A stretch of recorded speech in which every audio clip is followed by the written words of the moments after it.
Chapter 3. God Leading My Family. Starting September 2002, one by one, members of my family were being led to Chu-in-a Church from inside God's plan. In the end, even my elderly mother was embraced into God's grand bosom. By His love, amazing works started to happen. God leading my wife. Sometime in September 2002, my wife, Deaconess Suk-ja Han, followed Deaconess Myo-sun Lee, who was doing flower arrangements for the Gethsemane Prayer Center of Chu-in-a Church. My wife stepped foot into Chu-in-a for the first time. After that, every night close to 7 p.m., she would leave the house. She had started a 40-day resolution worship. This was the same time I came home from work every evening, so in my heart, I was displeased. She would go to this church in Indogwan to offer worship at the same time I came home. But I decided to wait patiently since it was for 40 days. After 40 days, she was being considerate about my feelings and stopped going to Chu-in-a Church. Then a strange phenomenon started to happen to her body. The little veins on the back of her hands started bursting and turning dark blue. Had those veins popped in her head and not her hands, it would have been very abnormal. The thought of blood vessels bursting in her head brushed past me in fear. She believed that God made this happen to make me come to some realizations, and she started going to church again. God leading my second daughter. Fascination with the Word. February 2003. My second daughter, Hee-sung, finished her master's program in the U.S. and returned to Korea. She was worried that her mother was attending a weird church and began to follow her there. But Hee-sung heard the words proclaimed by Pastor Kim and said she felt peace in her heart. Not long afterwards, Hee-sung experienced the spiritual gifts of praying in tongue, interpretation of tongue, and hearing God's voice. She initially went to check if the church was a weird place, but now she was in unison with my wife and started going with her. When mother and daughter traveled together back and forth, they would come home and spend all night talking about spiritual things. This aroused interest in me about what sort of place this church was. Ultimately, their conversations became an instrument that led me to the church. Receiving the mission to convey the era of love. 사랑 시대.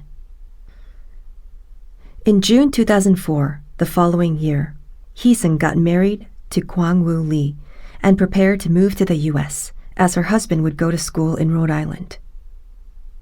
While waiting at the American embassy to receive her visa, God showed her a vision of a scroll and 2 gold rings. God gave her the mission to convey the words of the era of love to elites of the U.S. While she was in Rhode Island, Hee-sung received word from God that He wanted her to pursue a PhD in music at Michigan State University while her husband was working on his MA in Rhode Island. So she stepped foot into Michigan State University and began the PhD process. She gave them a pretty daughter as a present and fruit of love, my granddaughter. God had Hee-sung convey the opened word, words of the era of love, to families with whom she became close at Korean churches in Rhode Island and Michigan. God had her raise them up as fellow spiritual workers. In 2007, my daughter Hee-sung and her family moved to Texas. My son-in-law was accepted into a PhD program at Texas Tech University. At that place, too, God wanted Hee-sung to convey the era of love and expand fellow workers. God was slowly broadening His will. From east to the Midwest Northeast, and then south, while moving within the U.S. due to her husband's and her own academic pursuits, she did her best to convey the era of love to the families she met at church. Obtaining her degree. September 2009. Hee-sung obtained her PhD in piano performance and returned to her home country in Korea with her daughter. Universities in Korea told her that job positions were limited with her degree. She couldn't find suitable places to go and had a lot of time to offer worship to God. My son-in-law's duration of study in the U.S. was for 9 years. In August 2002, he received his PhD in tourism management at Texas Tech University, and the following year became a full-time professor at Daegu University in Korea. I was just so thankful that God led all things beautifully. For Hee-seung's future, God wanted her to acquire another PhD in piano pedagogy. So, starting January 2013, she took on the additional program. My son-in-law remained in Korea while Hee-seung took their 7-year-old daughter to the U.S. She began her difficult studies again, but God led her every moment, and she undertook that process in thankfulness. God leading Paul. March 2003. I retired and had the liberality of time. To rest my mind, I planned a trip for myself to Mount Sorak. But by my wife's suggestion, I ended up going to Chuune Church in Indagwon. On March 12, 2003, I offered worship there for the first time at the 2 p.m. service. The church was in the basement of a building, and we had to take off our shoes before entering. At the center was a cross that emitted blue light. I looked around, and the entire place, except for the front part of the podium, was wrapped with a white curtain, and there weren't many church attendants. Worship soon started, and Pastor Jung-soo Kim's spiritual words didn't feel particularly special to a spiritually dull person like me. This was a time when I liked sweet sounds of the world, words that adjusted to me. After worship, my wife and I were in the car leaving church, and she proposed, "What if you committed to a 40-day resolution worship and asked God to give you a new job?" At that moment, without even knowing why, I was agreeable and responded with a rhetorical question that came out more like a statement of agreement. "Shall I?" This was an unimaginable response because I had never committed to a 40-day resolution worship. I later realized it was the Holy Spirit leading me. Starting the 40-day resolution worship. My 40-day resolution worship began March 13, 2003. That day, my wife and second daughter offered worship together with me. Someone said that a tape recorder ought to be there to record the sermons, and by the stir of the Holy Spirit, our family purchased one. The next day, March 14th, the process of tape recording the sermons began. The word of Genesis started to open in the Spirit. The usual 2-hour sermons were recorded and duplicated, and we began to distribute the tapes to the saints. Looking back, I see that God made me quit my work, according to His plan, and had me do a 40-day resolution worship, knowing that my intention was to attain new employment. Through this, God took a hold of me, and I became bound according to His plan. An astonishing thing happened on the 21st day of the resolution worship. That morning, I woke up from my sleep humming a hymn. It was a hymn from page 214 of the hymn book. "Jesus, my Lord, to Thee I cry." It was such a refreshing rise out of bed. My body never felt so light. While following God's lead, I was walking into His embrace one step at a time. God leading my eldest daughter, God wanting to receive 40-day resolution worship. About halfway into my 40-day resolution worship, God wanted to receive a 40-day resolution worship from my eldest daughter, Sumin. God was saying that He would bless her family. Sumin married Jae-ik Choi on January 25, 2003, and they were newlyweds in the midst of their honeymoon stage. They lived in Bundang. To go to church together and offer worship, my wife and I had to pick her up every night. At the time, Jae-ik, my son-in-law, didn't know the faith, so I was sorry to him. He had just gotten married, and when he came home from work every night, his wife wasn't there, but at church. To see his wife, he had to wait until church service ended and she was dropped off. I was thankful for his patience. It must have been difficult for Sumin to go to church every night because at times she displayed irritation. But I know this wasn't her heart, as I found out later that Satan was blocking God's blessing. Still, we knew that to receive blessing, we had to observe God's command. So without even missing one day, we offered worship together and glorified God. In this way, we could offer the 40-day resolution worship perfectly. God's gift. Sumin and Jaik received Jesus. Together they offered worship with their whole sincere hearts, and God gave them a new life as a gift. That following year, April 24th, 2004, they had a son, their firstborn, Kyungchan Choi. The first life ever to be born at Chu Ane Church. He was my first grandchild. In March of 2006, God gave them a second child, Juyoung, a daughter. Kyungchan and Juyoung were unique children. They relied on one another like friends, and their laughter never ended. They grew up healthy, and now Kyungchan is in the 3rd grade and Juyoung 1st grade. God exalted them. Not only are they distinguished in their studies, but other areas as well. More than anything, Kyungchan and Juyoung attend Sunday school at 9 a.m. every week and wait and endure patiently as their parents offer the 11 and 2 p.m. Sunday worship. This makes me very happy. I believe that God's love is deeply engraved in the spirits of these children, and He will take responsibility for their days ahead. I'm so very thankful that my entire family offers worship together every Sunday. At the very least, we can see each other's faces during the time and share love.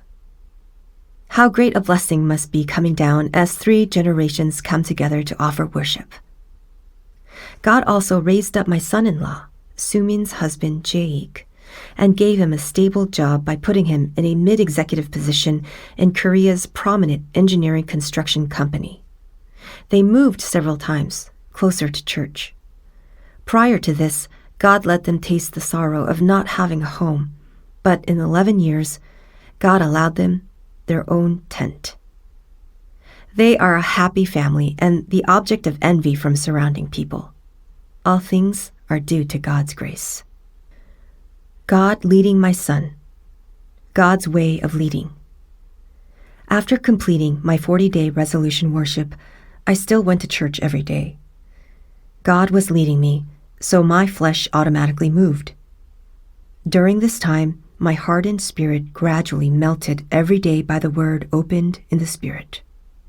Now, only my son, Seonghwan, needs to come to this place for my entire family to offer worship together.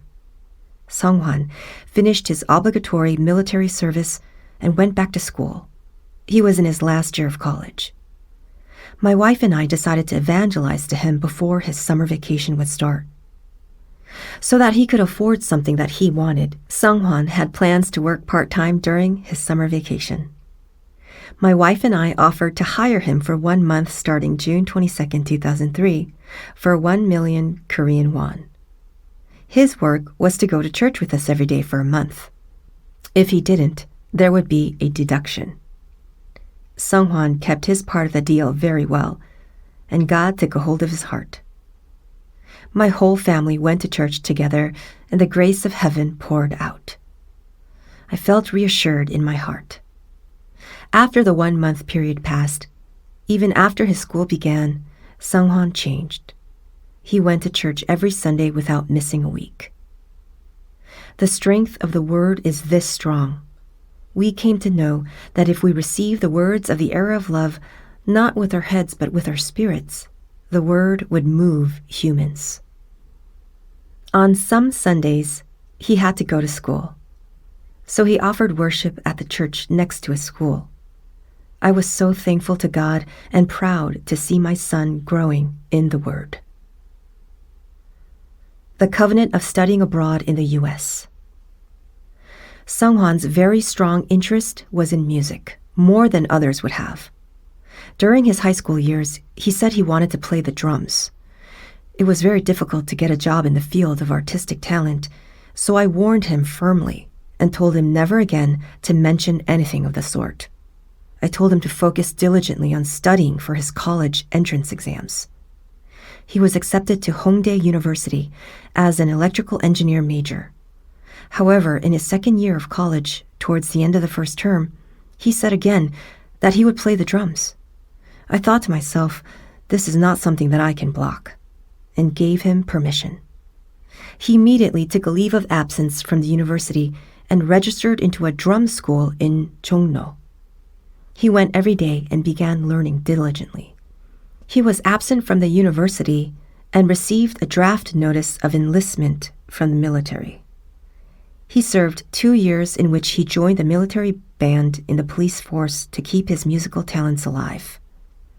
After being discharged, he played the drums at Chuune Church's praise group and glorified God.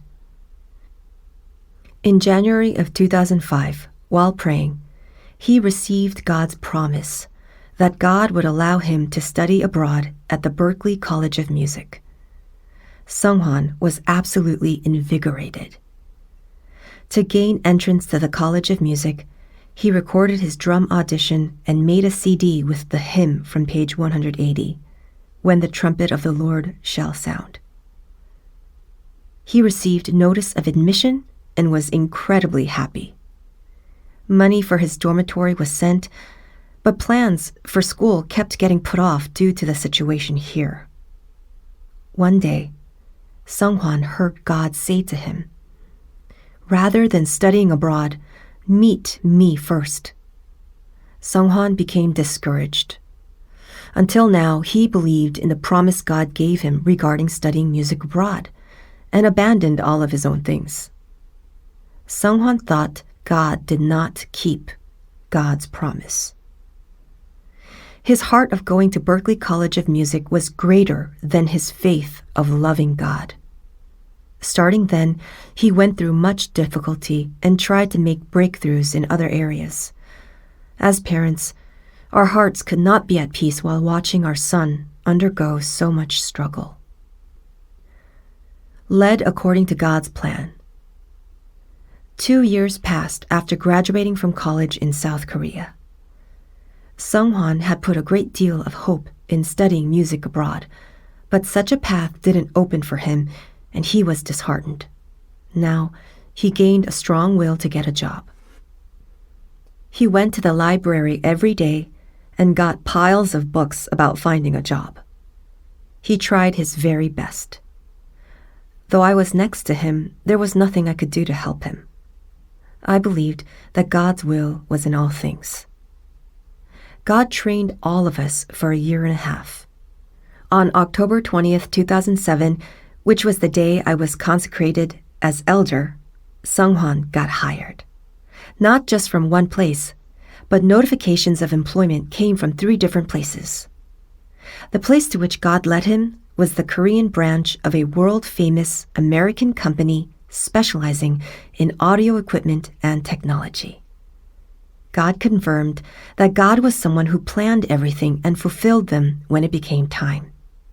God raised me as the first elder of the era of love, and I was thankful He allowed even my son to taste such joy. My mother's salvation.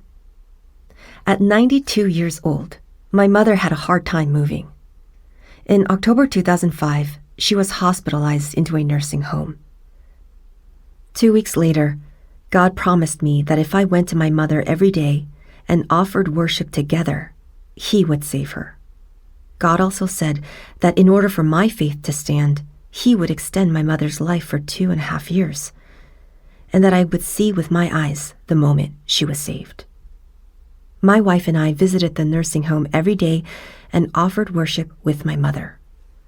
The hospital room to which she was admitted was a 6-person room. We were facing 3 people on both sides. When walking into the room, my mom would sit on the right side in the middle. My mother would almost always be asleep every time my wife and I arrived, and she couldn't really recognize us. But we sang praises, read the word, and continued to pray to God so that the eyes of life inside my mom's spirit would open. Usually, my wife and I went to the hospital after afternoon worship at the church, but on occasions of not having enough time to visit the hospital, we would go after early morning worship service. We believed there must be unconditional obedience at God's word and moved accordingly. There were no excuses. We poured out all our strength in the work of saving life in my mom's spirit and didn't skip even one day. Daytime, December 24th. It happened to be day 40 of worship, and an amazing miracle happened. My wife was reading the Bible, and I was praying while holding onto the bed. I felt something move, so I opened my eyes and looked up. I saw my mother's hand floundering in the air and drawing close to me.